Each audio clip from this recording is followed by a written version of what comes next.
Hej allihopa, det här känns lite surrealistiskt.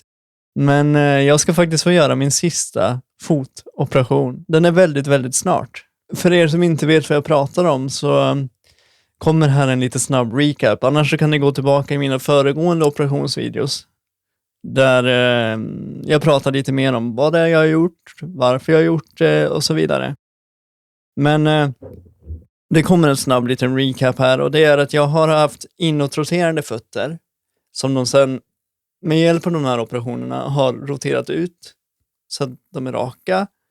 Jag har också inte kunnat gått ner på hälen ordentligt, så de har förlängt några hälsenor så att jag kan gå ner på hälen ordentligt. Det har de gjort på både höger och vänster fot. De började på vänster för den var mest utsatt, och sen tog de höger. När jag var på mitt halvårsbesök efter operationen på vänster fot så upptäckte de att min häl också var sned, vilket man inte kunde upptäckt tidigare eftersom jag inte kunde gått ner på foten ordentligt. Och det är någonting som de också visste att höger också kommer drabbas av.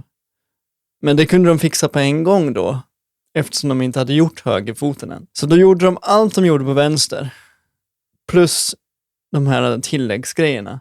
Det gjorde de på höger. Och nu ska de komplettera det de gjorde på höger på vänster. Jag hoppas ni förstår vad jag menar. Så att jag ska också få en rak häl på vänster, och jag kommer ha en rak häl på höger, kommer vara utåtroterande på båda och kunna gå ner på hälen på båda. Så det de ska göra nu, det är att de ska komplettera helt enkelt och sen fixa en liten knöl som jag har på stortån. Ja, men den är obekväm att ha där på stortån, så de ska steloperera min stortå så att den blir rak, så att den hålls på plats. Och jag är superspänd och superpositiv också. Men såklart är man alltid nervös när man ska göra sådana här operationer. Men det här är liksom det sista jag gör. De här operationerna började 2009.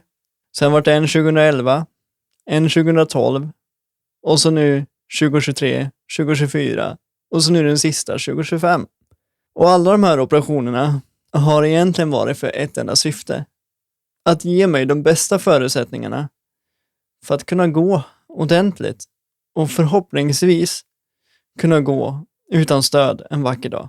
Många frågar mig då, är det så att du kommer kunna gå efter de här operationerna? Och riktigt så enkelt är det inte. Min skada sitter inte i mina ben eller i mina fötter, utan den sitter i min hjärna. Jag har ju en CP-skada, en funktionsnedsättning. Grejen är den att med de förutsättningarna jag hade förut innan operationerna så var det svårare att få min kropp att samarbeta med hjärnan. Men tack vare de här operationerna och tack vare de förutsättningarna jag får av dem så blir det enklare för kroppen och hjärnan att samarbeta tillsammans. Och på så vis kommer jag eventuellt kunna gå utan stöd en vacker dag. Även om så inte blir fallet så kommer jag ändå ha de bästa förutsättningarna jag kan för att gå med kryckor, för att kunna gå med rullator, för att kunna gå mer än jag sitter i rullstol just nu. Och bara det är en seger i sig. Sen det bästa, det skulle ju vara att kunna ställa sig upp och gå utan stöd. Helt och hållet. Men det är liksom helt upp till mig. Hur mycket tid är jag villig att lägga på det här? Och hur mycket kommer jag att lägga på det här? Och jag kan säga redan nu att jag kommer göra allt jag kan för att nå min dröm.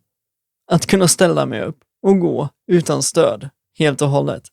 Och jag tror att det är möjligt. För jag kan hitta en balans. Jag kan hitta hur jag ska röra benen. Men just nu vet jag inte hur jag ska göra det samtidigt. Jag kan antingen det ena eller det andra.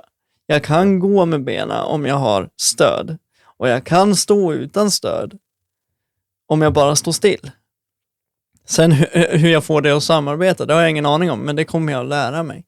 Och ni kommer få följa med mig på den resan. Men kort sagt, det sker en till operation. Jag vill ha er med på resan. Så jag kommer filma operationsdagen så gott jag kan. Och så sen kommer ni få se en video på det. Ni kommer inte få följa med in i operationssalen och så. Men ni kommer få se vad som händer före. Och hur det känns efter. Och sen så kommer jag uppdatera er frekvent. Allt eftersom. Och sen när operationen är klar och jag har varit gipsad i de 6 veckorna jag ska, så sker ju en till rehabiliteringsresa när gipset åker av för den här gången.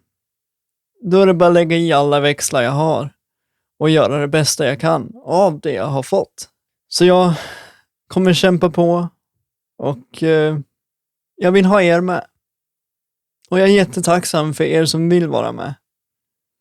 Det är jättekul att få dela det här tillsammans med er. Sen så kommer jag har tagit fram all information om föregående operationer, ända från 2009 till nu då. Så jag kommer göra en video där jag förklarar hela förloppet, hur allting började och vad de har gjort på varje operation som har lett oss hit, där vi är idag. Tack så jättemycket för att ni tittar. Tack för att ni vill vara med. Jag älskar er alla. Glöm inte att prenumerera. Glöm inte att gilla videon. Eller kommentera någonting. Om ni har någonting ni vill fråga. Om ni vill säga någonting. Vad som helst egentligen. Ha det bäst. Hej då.